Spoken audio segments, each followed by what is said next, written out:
बिस्मिल्लाह रहमान रहीम। अस्सलाम वालेकुम नाज़रीन, मैं हूँ फैयाज़ राजा और आप देख रहे हैं आपका अपना यूट्यूब चैनल। दोस्तों, आलमी दबाव इस्टेब्लिशमेंट के मिन्नत तरलों और चुनतखब हुकूमत के साथ मुज़ाकरात के नतीजे में अगर इमरान खान की रहाई के बाद मौजूदा साल 2025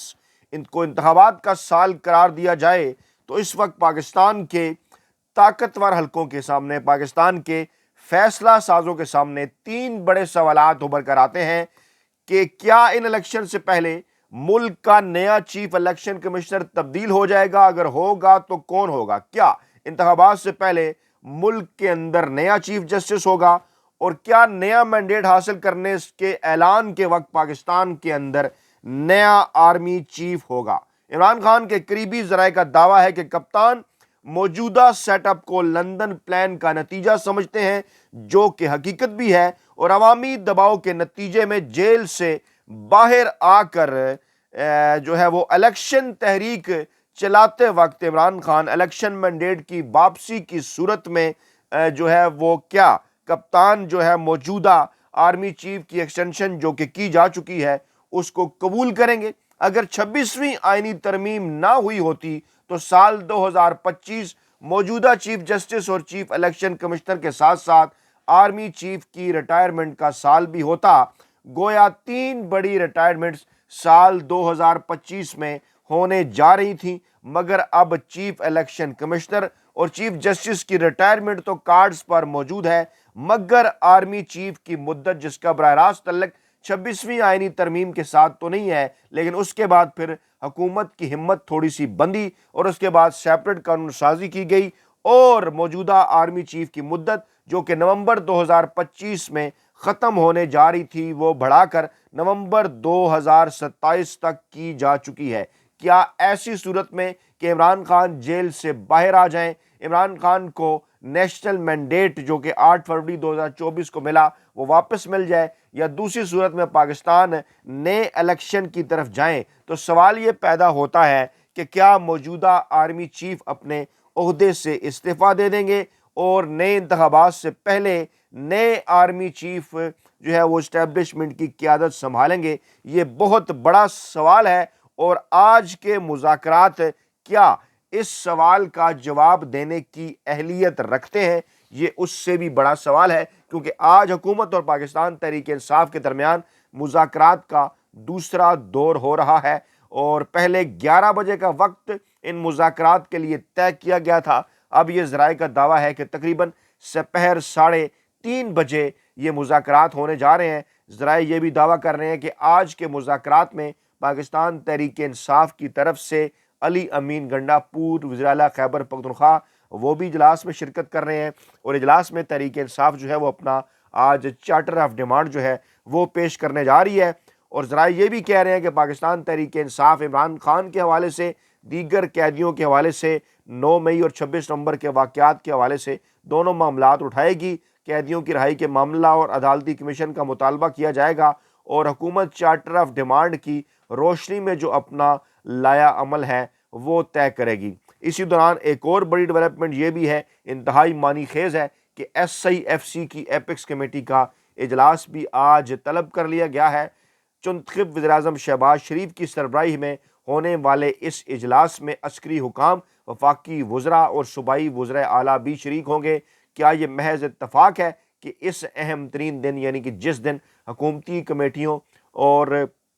पाकिस्तान तहरीक इंसाफ की कमेटी के दरमियान मुज़ाकरात होने जा रहे हैं, उसी दिन शहबाज शरीफ साहब पाकिस्तान की आर्मी क़यादत से भी मुलाकातें कर रहे हैं, इस्टेब्लिशमेंट से मुलाकातें कर रहे हैं, जिनके मुतल्लिक पाकिस्तान तहरीक इंसाफ का दावा है कि हुकूमत उन्हीं की आशीर्वाद से हमारे साथ मुज़ाकरात कर रही है और असल में इन मुज़ाकरात के लिए इस्टेब्लिशमेंट का ग्रीन सिग्नल मौजूदा हुकूमत को हासिल है। इस्टेब्लिशमेंट की ख्वाहिश है कि इमरान खान किसी न किसी तरीके से जेल से बाहर आ जाएं, उसके नतीजे में हमें किसी किस्म की कोई डील मिल जाए और इस सिस्टम को सेफ गार्ड किया जाए, क्योंकि इत्तलात भी यही हैं और हकीकत भी यही है। बैरूनी दबाव है, इसके साथ साथ पाकिस्तान के अंदर जो खुद साख्ता और गैर सरकारी तर्जुमान है पाकिस्तानी इस्टेब्लिशमेंट के, वो मुसलसल इस जानिब इशारा कर रहे हैं। तो जनाब, आज वज़ीर-ए-आज़म की सरबराही में होने वाला जो इजलास है उसमें आर्मी चीफ भी शिरकत करेंगे, दीगर अस्करी क़यादत भी शिरकत करेगी। बज़ाहिर तो एजेंडा यही है कि SIFC के रोड मैप पर जो पेशरफ्त आज के दिन तक हुई है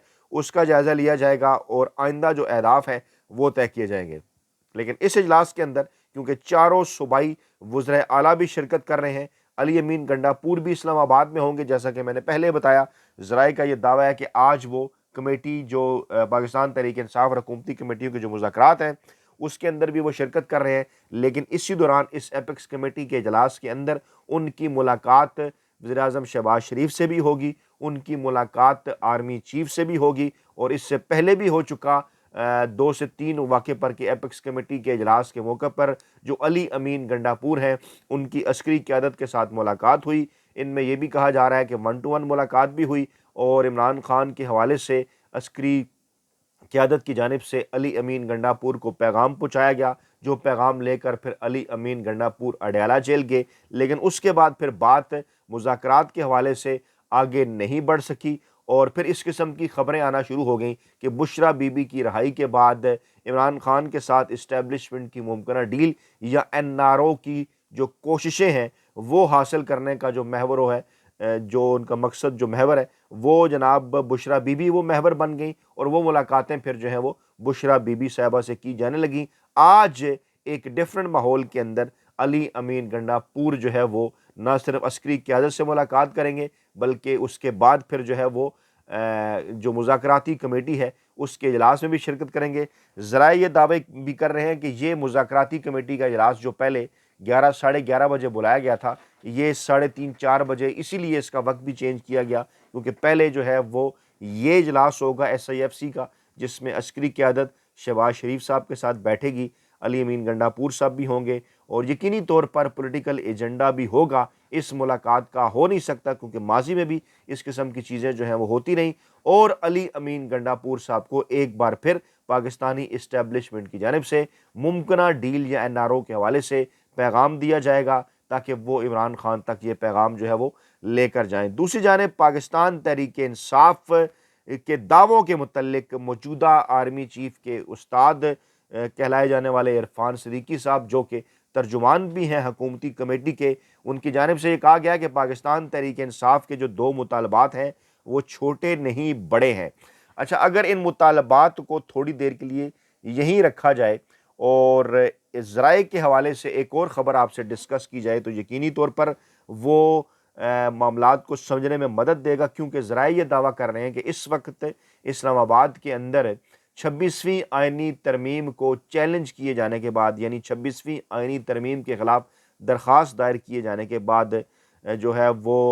कराची हाई कोर्ट के अंदर, लाहौर हाई कोर्ट के अंदर और सुप्रीम कोर्ट ऑफ पाकिस्तान के अंदर जो है वो इंतज़ार किया जा रहा है कि इसकी समाअत बाकायदा तौर पर मुकर्रर की जाए। इसी दौरान कानूनी माहिरीन और वकला का एक ग्रुप जो है वो मौजूदा आर्मी चीफ के हवाले से जो तैनाती हुई है उसको चैलेंज करने के ऊपर भी तैयारियों में मसरूफ़ है और नवंबर 2025 में जो मौजूदा army chief general Asim Munir साहब की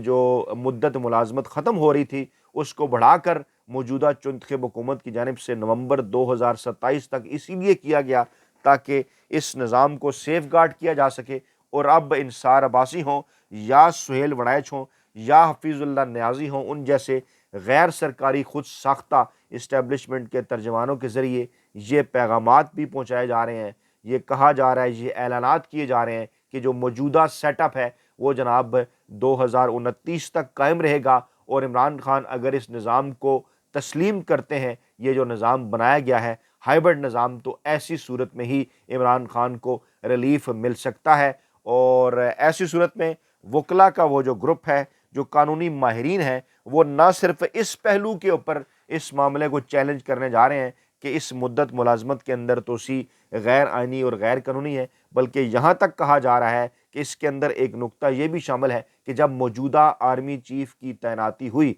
नवंबर 2022 के अंदर, तो क्या वो इससे पहले रिटायर नहीं हो चुके थे? क्या उनका नाम उस लिस्ट के अंदर शामिल होना चाहिए था जो वजारत दफा की जानिब से, जो उस वक्त के चुंतखब वज़ीर-ए-आज़म शहबाज शरीफ की जानिब से भिजवाई गई थी और उसके बाद फिर मामलात आगे बढ़े थे? یہ بھی کہا جا رہا ہے کہ اس وقت عمران خان بھی بارہا اسی بات کی جانب اشارہ کر رہے تھے کہ ملک کے اندر یہ جو اہم ترین اور بڑی تعیناتی ہے یہ پاکستان کے اندر نیا مینڈیٹ آ جانے کے بعد کی جانی چاہیے. یعنی عمران خان اور پاکستان تحریک انصاف کا یہ خیال تھا اور جو کہ آئینی اور قانونی بھی تھا کہ جو اس وقت کی چنتخب حکومت تھی PDM-1 کی، ان کے پاس یہ مینڈیٹ نہیں تھا کہ وہ نئے آرمی چیف کی تعیناتی کریں. اس لیے عمران خان کی جانب سے یہ تجویز پیش کی گئی تھی کہ نئے آرمی چیف کی تعیناتی نئی حکومت کرے جو کہ تازہ ترین اور فریش مینڈیٹ پاکستانی عوام سے لے کر آئے. عمران خان کی اس بات کو لے کر ان کے خلاف پروپیگنڈا کیا گیا. عرفان صدیقی صاحب نے، حفیظ اللہ نیازی نے، سہیل وڑائش نے، انصار عباسی نے کہ جناب عمران خان موجودہ آرمی چیف کی جو تعیناتی ہے اس کے خلاف ہیں. تو عمران خان نے واضح کیا تھا کہ ان کا کوئی فیورٹ نہیں ہے، وہ چاہتے ہیں کہ میرٹ کے اوپر یہ تعیناتی ہو، لیکن اس وقت جو تعیناتی کی جا رہی ہے وہ میرٹ کے اوپر اس لیے نہیں ہے کیونکہ وہ لندن پلان کا نتیجہ ہے. اچھا، اب یہ ایک علیحدہ بات ہے کیونکہ یار دوست اس وقت جو تعیناتی کرنے جا رہے تھے ان کو اس بات کا اندازہ تھا کہ اگر یہ معاملہ آگے چلا گیا الیکشن کے بعد تو اس وقت تک موجودہ جو آرمی چیف ہیں وہ ریٹائر ہو جائیں گے سیفلی. کیونکہ خیر جب ان کی تعیناتی کی گئی، یہ کہا جا رہا ہے بعض آئینی قانونی ماہرین کی جانب سے کہ اس سے پہلے 2-3 دن پہلے وہ ریٹائر ہو چکے تھے. ان کی مدت ملازمت کے اندر پہلے توسیع کی گئی، اس کے بعد پھر سمری کے اندر جو ہے ان کا نام ڈالا گیا، جس کے اوپر کچھ فوج کے اندر سے بھی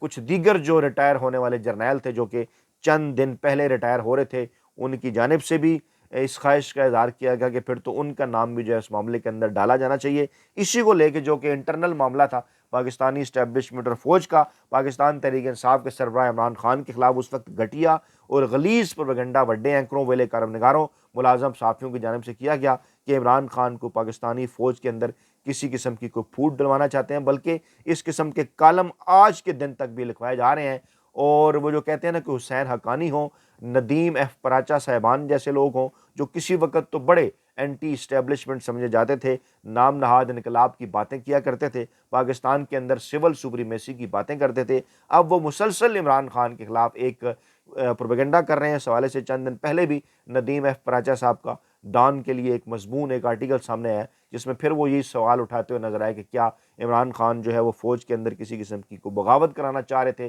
کامیابی ہوئی یعنی اس قسم کی باتیں. تو یہ وہ تمام تر چیزیں عمران خان کے خلاف اس لیے پھیلائی جاتی ہیں تاکہ جو ہے وہ عمران خان کے متعلق پاکستانی عوام میں ایک کنفیوژن پیدا کی جائے. پاکستان کا جو قومی سلامتی کے حوالے سے بڑا ادارہ ہے پاک فوج، پاکستانی اسٹیبلشمنٹ، اس کے اور عمران خان کے درمیان اختلاف رائے کو بڑھاوا دیا جائے. حالانکہ عمران خان کا اختلاف کیا ہے؟ عمران خان صرف یہی کہتے ہیں پاکستانی اسٹیبلشمنٹ سے کہ آئین اور قانون کے تحت جو آپ کا کردار ہے وہ کردار آپ ادا کریں، سیاست کے اندر آپ اپنا کردار کم سے کم کریں، کردار محدود کریں. آئیڈلی تو بالکل ہونا ہی نہیں چاہیے، لیکن اگر اس میں وقت لگتا ہے تو ڈیفینیٹلی آپ ہمارے ساتھ مذاکرات کریں. ان مذاکرات کے نتیجے میں جو نیشنل عوامی مینڈیٹ ہے وہ پاکستان کے نمائندوں کے حوالے کریں. آپ واپس اپنے جو ہے وہ رول کے اوپر جائیں، اپنے اس کردار کے اوپر جائیں اور آہستہ آہستہ آپ اپنے اس کردار کو کم کرتے جائیں. اب اس بات کو سمجھ کر اگر عرفان صدیقی صاحب کا یہ بیان پڑھا جائے جس میں وہ یہ کہہ رہے ہیں